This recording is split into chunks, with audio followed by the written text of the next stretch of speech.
Hello, and welcome to The First 100 Days, a podcast from White & Case that features our lawyers' views on the likely regulatory, legal, and policy implications of the new administration on businesses operating across the globe and in various industries. I'm Eric Light, a member of the firm's executive committee and a partner in our debt finance practice. Today, I'm joined by my partners Farhad Jalinous and Powell Gimpel.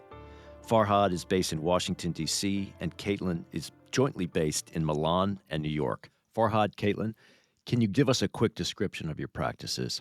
Sure, Eric. Thanks for having us. I focus on M&A and private equity transactions that are international and cross-border in nature with a U.S. nexus. I've been in this area for many years and have seen a number of the regulatory changes that have come through with respect to the difficulties and the benefits of being a foreign investor coming into the United States and vice versa.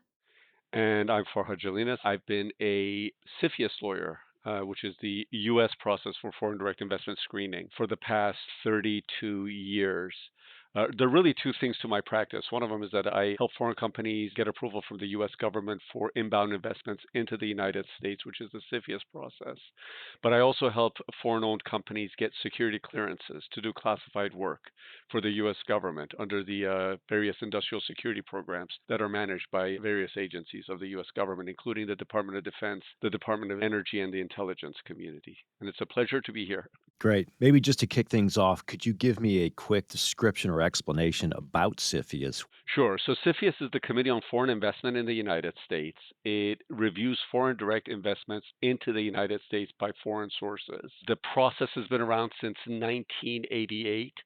But the statute went through a number of overhauls over the course of the years. Great. Let's talk a little bit about the Trump administration now. And about a month into his new administration, he issued America's first investment policy national security presidential memorandum. That's a mouthful. This presidential memorandum is meant to ensure that the U.S. remains the top destination for foreign investment, especially for allies and partners. How does the memorandum purport to achieve this? So there's a lot that remains to be seen on exactly how this memorandum is going to be executed and implemented. For instance, is it going to go through the pre-existing mechanisms under the existing statute and the regulations, or is it going to require passing of new regulations or even amendment to the statute? One example of that, for instance, is that under this memorandum, greenfield investments are supposed to come within the purview of CFIUS, whereas up till now, greenfield investments were actually specifically exempted from the CFIUS review process. That, for instance, is likely going to be requiring a statutory amendment to allow for that. But another provision in the memorandum calls for a fast track process for allies or investors that have really been very conscious of distancing themselves from countries that the committee views as being countries of concern. I can tell you that as a CFIUS practitioner, one of the things that was very welcomed was a provision in the memorandum that said, with respect to mitigation requirements, if we're going to need mitigation to allow a transaction to proceed, that mitigation has to be very specific to the risk that has been identified. And it has to be finite in terms, and it's got to be something that is manageable. That kind of a messaging is really a welcomed opportunity, and I hope that it's going to be paving the way for more seamless inbound investments into the United States by allies, be it on the strategic side, the private equity side, or sovereign wealth funds. Just to tack onto that a little bit and maybe to loop back around to how the National Security Presidential Memorandum, which I am just going to call the NSPM, actually plans to achieve this result. I think it's important for us all to kind of back out and understand what this memorandum is before we dig into the details. And the reason for that is because it doesn't have the rule of law, right? It's a memo. It's an ideas statement. It doesn't actually change existing law. So if you're trying to do a transaction in the next week, this probably doesn't affect you very much right now. It's really more a long-term question as to how will this change your investment outlook, or how you, as a sovereign wealth fund, a strategic, a private equity fund, are going to approach investing in the United States over the next 5, maybe 10, maybe longer years. So the U.S. has been a top destination for foreign investment, and this memo, it's not the rule of law, as you say, but does it represent a new direction from your perspective? I think we're seeing really heavy deregulation, of course, across this entire administration. And the goal of this memo is to say, listen, we are going to further that. We are going to push harder on the policy objectives of the Trump administration, which are reducing administrative burden, making things easier for certain investors to come into the United States, and making it harder for certain and different types of investors to come into the United States, aligned with what the policy objectives of the administration are. So it does change things. I don't know that I would view it as a complete sea change from maybe the prior Trump administration or even the Biden administration, where a number of these policies that were spun up during the Trump administration did continue to percolate and modernize. Farhad, I don't know if you have any thoughts differently, but I see this as a natural and continuing outcropping of the prior administration. I think that's right. I think from my perspective and based on my experience, it is a tone setter. It just sets what direction the new administration and the new political appointees for these various agencies are going to be taking as their directive in how the process should be managed and how, as you said, Caitlin, how investments from friendly sources versus sources that are from countries of concern are going to be viewed and executed. And what questions are you getting from clients now on this topic generally, and how are you advising them?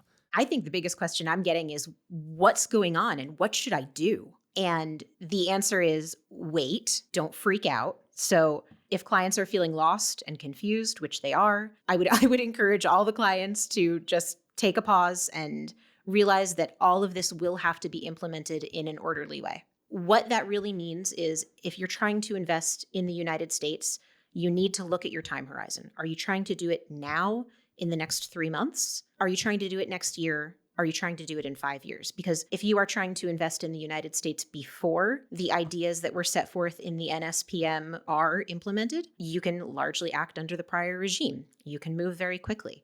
And we do have a lot of clients who have come to us and said, I wanted to invest in the United States. I was interested in making a particular investment. Should I do it now or should I wait? And that's actually a very good question based on the type of investor that you are. For example, if you think you may be a disfavored investor or a foreign adversary, you should probably move quickly. If you are looking at it or you are backed by or operational in an area that is favored by the United States or that the United States views as having pro-US policy objectives, things likely won't change for you from now to next year, except that they might even become easier because of the reduction of certain administrative burdens.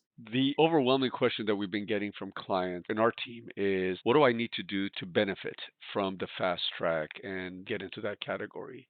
And also, what does it mean in terms of disassociating ourselves from the countries of concern, for instance? Because a lot of times what you have is clients who are investing not only in the United States, but also they have developed relationships with, for instance, China, which is identified by name as one of the countries of concern in the memorandum. And I'm sorry, I keep calling it memorandum when you call it the NRPM. But it is a memorandum, so you're not wrong. Right, right. We have to see exactly what the administration has in mind, and then we can advise you on what's the best way to get aligned with it. And the answers are really going to be so different for different types of investors, not just based on the jurisdiction they come from, but also who they are, right? So if you are a strategic and you're a multinational and you have significant operations in an adversarial nation, that's going to look a lot different than a US based private equity fund coming to us with the same question, or a UK based private equity fund looking to start doing portfolio investments in the United States. The approach that you will take will be extremely different, and the risks and rewards to you will be different as well. Yeah, I want to follow up on a couple of fronts. One, how does a company that may have made investments in China or another country of concern, how do they disassociate themselves in a way practically that would allow them to continue to invest in the US in the way that is consistent with their strategic objectives?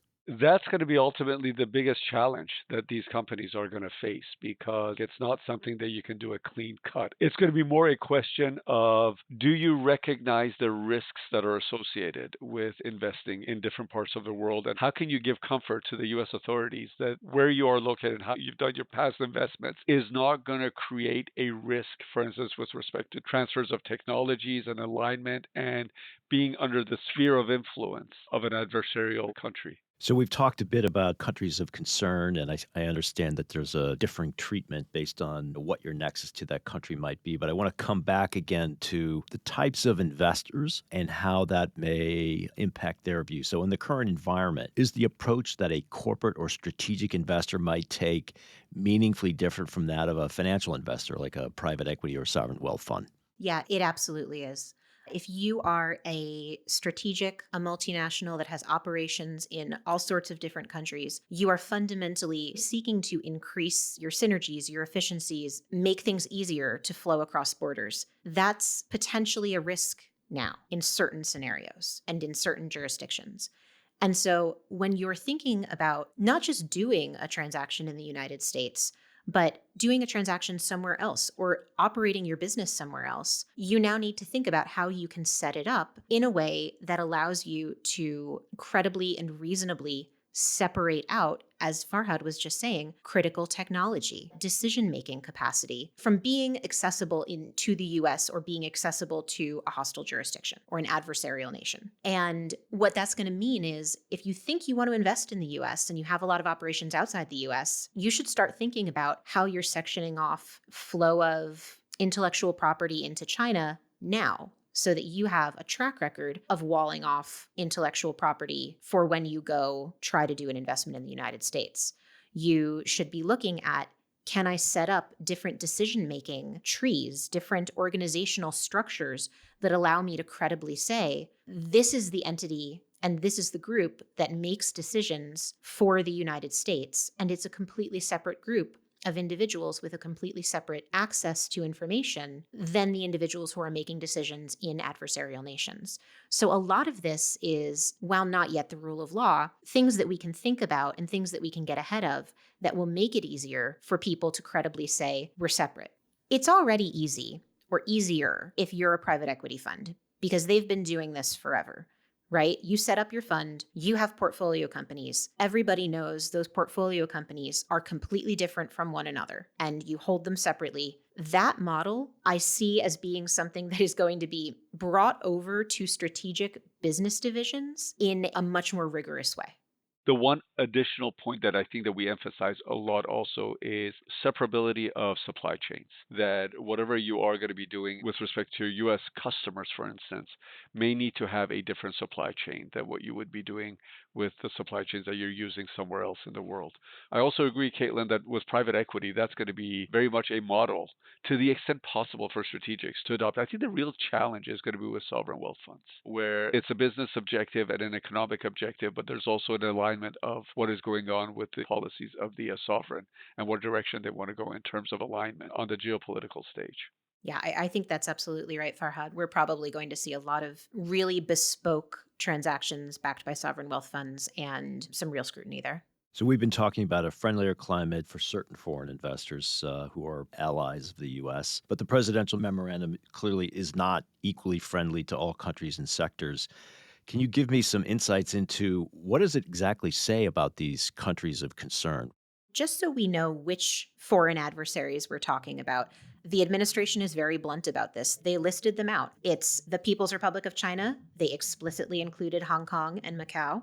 It's Cuba, it's Iran, it's North Korea, it's Russia, and it's the current regime of Venezuela. And that list is more or less as I would have expected. But let's talk a bit about sectors or technologies that might be a particular focus. No, I think that the concern around certain types of sectors and technology areas has been around for some time, but I think that it was also during the Biden administration with the Outbound Investment Program that was launched that it was pretty clear that the areas of concern also include quantum, artificial intelligence, semiconductors, and microelectronics. I think with this memorandum, it's also clear that biotech, hypersonics, aerospace, advanced manufacturing, directed energy, and those kind of areas. The bottom line of it is that whatever can assist in the advancement of the military technologies of an adversarial country is going to be very much of concern. So, when you look at clients and investors outside the U.S. who would like to invest in U.S. businesses, are they intending to make structural changes in the way they invest in the U.S. in order to ensure that they don't run afoul of these new policies?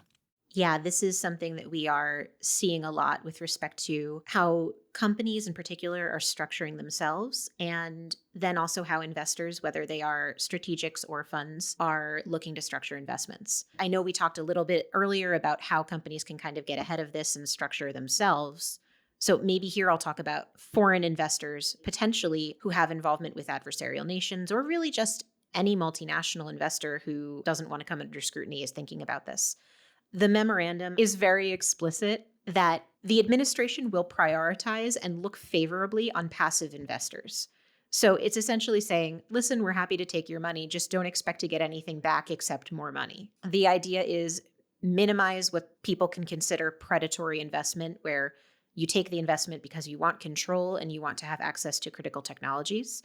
And the idea is if you are a passive investor and you don't have access to direct the flow of critical tech, direct the flow of the supply chain, and really all you're getting out of it is more money, we're happy to have you. And so foreign investors are looking at that and smartly saying, I can be a minority investor. I can be a passive investor. I don't need a board seat. I don't need governance rights.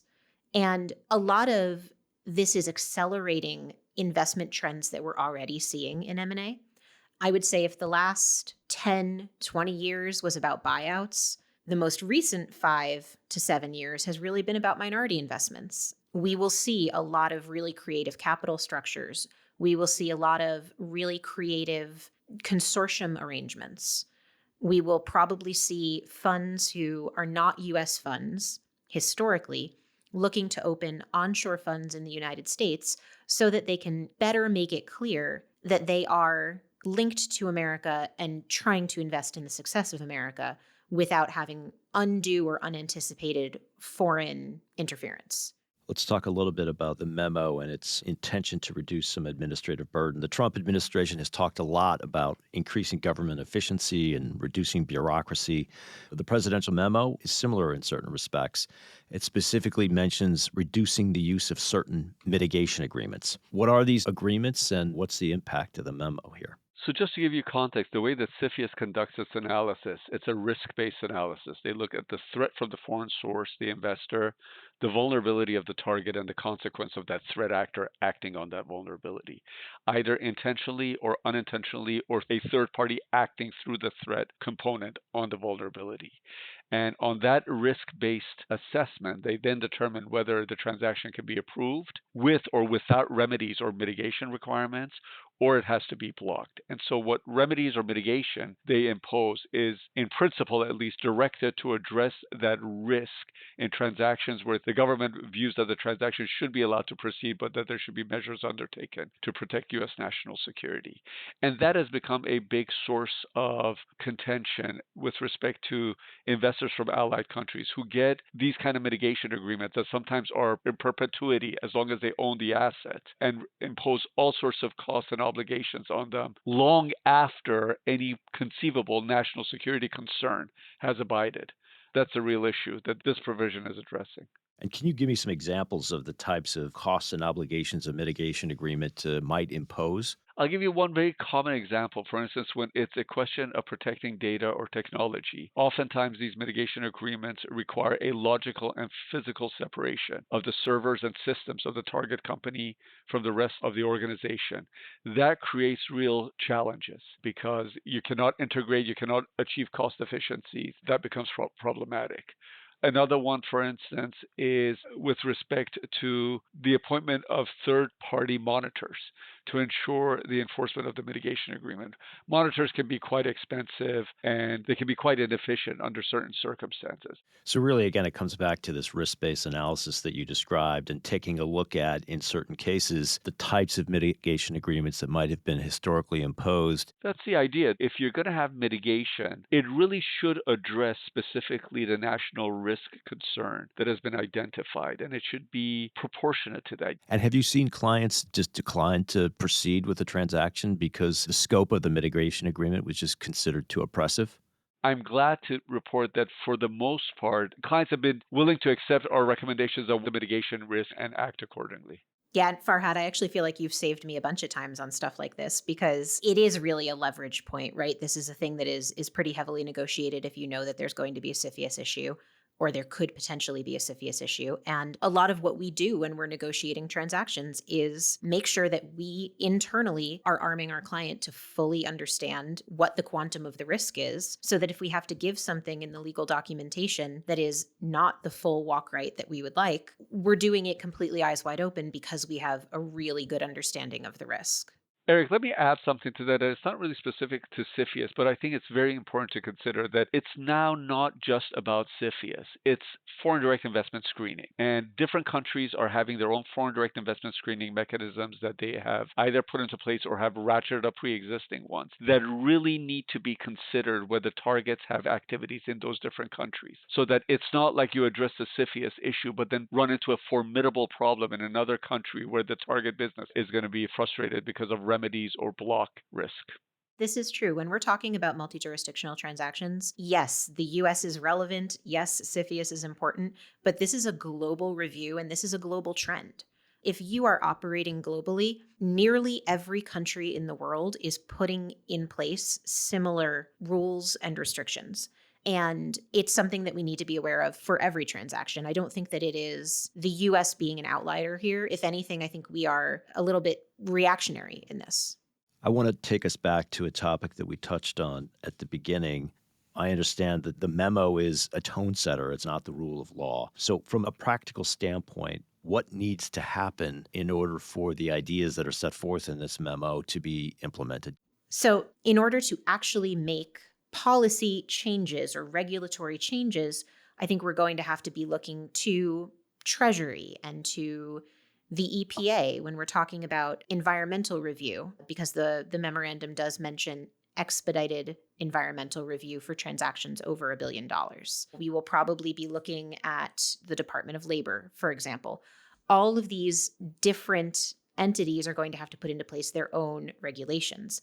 Then there may be entirely new pieces of legislation that will come out as a result of this. That's also a possibility, but that's going to take a lot of time.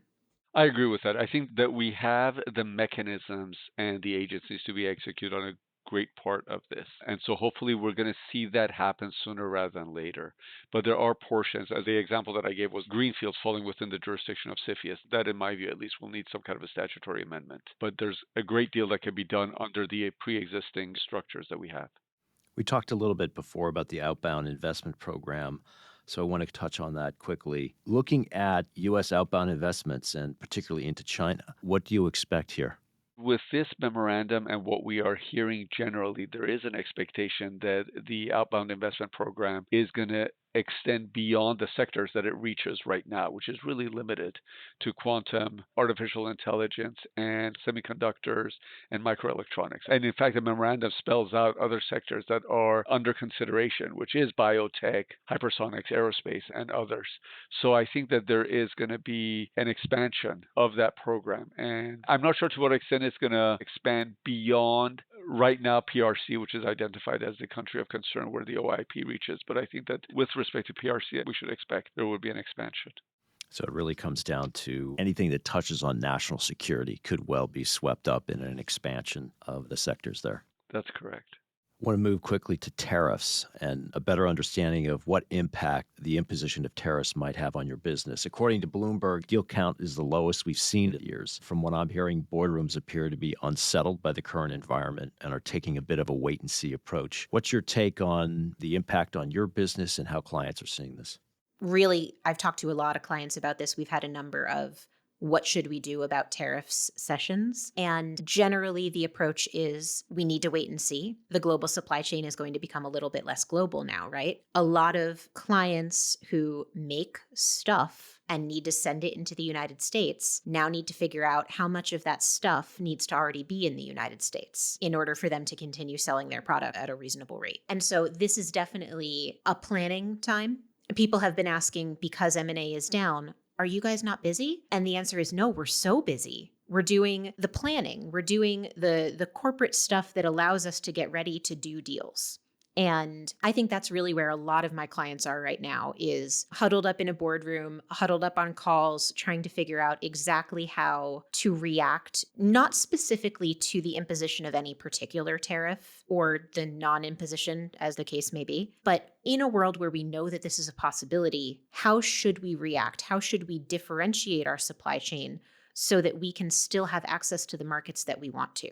I don't know that it in itself has an impact on deal making, in the sense that I don't know that people are, as some people have proposed, rushing to the United States to buy domestic manufacturers of whatever it is that may be subject to tariffs next week. It's more a sense that, okay, we can't rely on the fact that we can move things easily and at very low cost throughout the world anywhere we want to, anytime anymore. And so how should we rethink our supply chain generally? Actually, I have something to add to that because I think in my universe, what I'm hearing from some clients and other sources is to what extent is there a risk that this retaliatory action reaction is going to spill over into foreign direct investment screening? And so countries are going to start using that as an additional tool to reach the same objective. Time will tell, but I think that if you look at it historically, hopefully that is not going to be an extension of what has been usually just a quid pro quo on tariff impositions by different countries.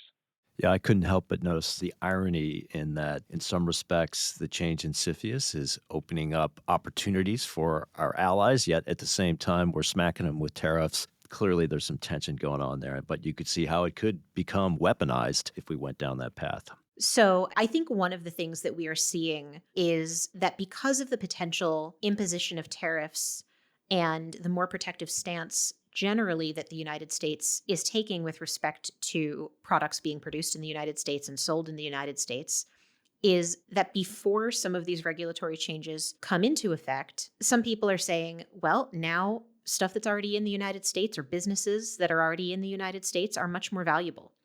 I have seen personally one transaction that happened recently where we expected a certain purchase price in an auction. And when we got the bids back, that purchase price was much higher than we thought that it would be, because this company has become significantly more valuable because of its position in the US and the portion of its supply chain that is still in the United States.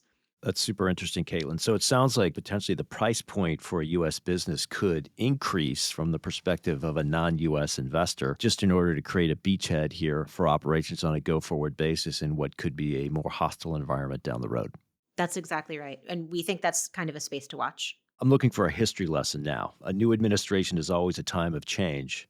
But from what we've seen so far, the Trump administration is moving swiftly with a raft of executive orders, tariffs, and diplomatic moves that have upended the status quo. Can you give me some historical context for what's happening today in your world, especially since we have Trump's first term as a guide?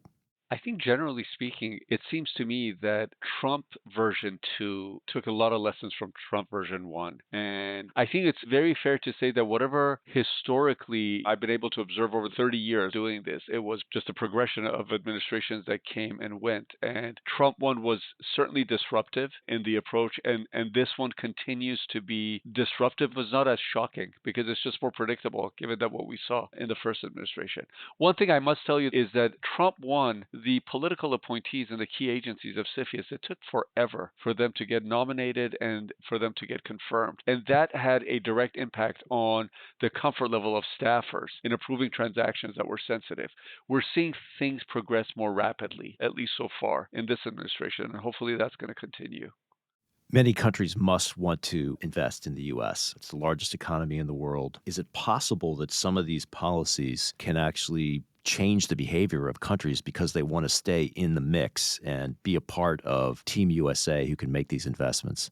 Yeah, so I think that what this administration is essentially saying is we are willing very much to have our allies and our friends and people and countries who are interested in advancing US policy goals as co investors in the project that is the United States. For anyone else, it is going to be expensive and burdensome. And the idea is hopefully that will encourage, in this administration's eyes, the continuation of investment, not just in US businesses for the benefit of foreign nationals, but in US businesses and in Project America.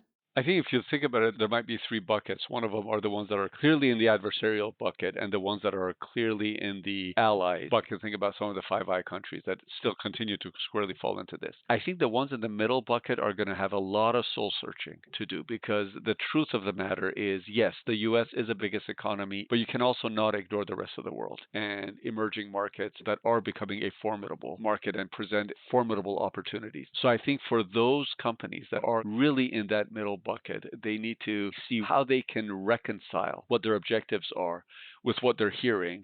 And if they cannot truly reconcile that, then there are decisions to be made. And really, then the question for them is that, are these decisions that are going to matter in the next 4 years, or is it going to be a longer term thing? But it's going to be a tough middle bucket as I see it. There's going to be some tough commercial judgments coming ahead for some, no doubt. So let's, as we come near the close here, I wanted to just get a quick top takeaway from each of you for clients. Caitlin, I'll start with you. Sure. I guess I'd say my top takeaway is to stay the course and be patient. These are administrative changes. These are meaningful policy shifts. But at the end of the day, this is hopefully going to result in an investment environment that prioritizes speed and efficiency. And if that is the case, and if they do manage to implement it, we can hopefully look forward to a smoother investment environment in the US, or for international entities looking to invest in the US.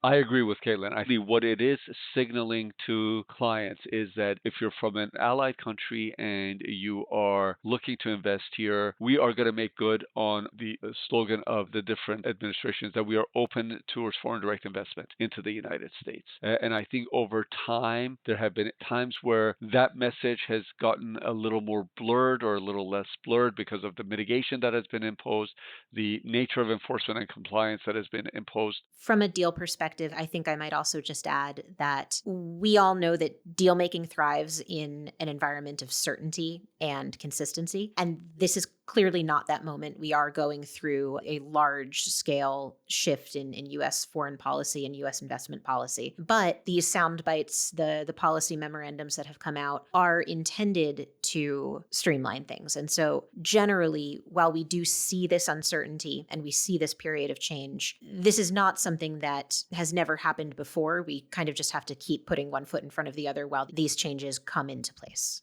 Farhad, Caitlin, thank you both for joining today. There is so much unpredictability in the world right now, but one thing I can safely predict is that you'll both be very, very busy in the year ahead. Thank you. Thanks very much for having us. Thanks for listening. Please subscribe in your preferred podcast app so you don't miss future episodes. Until next time.